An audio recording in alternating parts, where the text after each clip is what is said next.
ఫిబ్రవరి 14వ తేదీన జరగనున్న బహిరంగ సభకు కావలి నియోజకవర్గ ప్రజలు తరలి రావాలని పసుపులేటి సుధాకర్ పిలుపునిచ్చారు.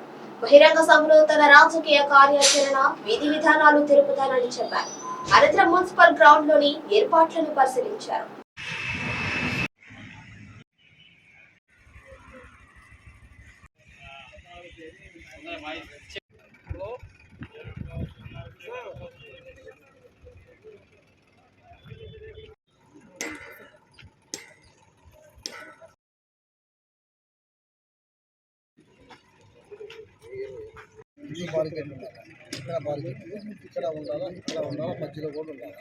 మీరు గమనిస్తే నిశ్చితంగా పరిశీలిస్తే గత నెల రోజుల నుంచి రాజకీయ పరిమాణాలు రకరకాలుగా తిరుగుతూ ఉన్న విషయం మీ అందరికీ తెలిసిందే.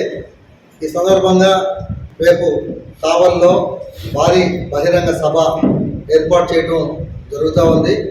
ఆ సభలో మా యొక్క రాజకీయ విధి విధానాలంతా కూడా ప్రజలకి తెలియజేయడం జరుగుతుంది.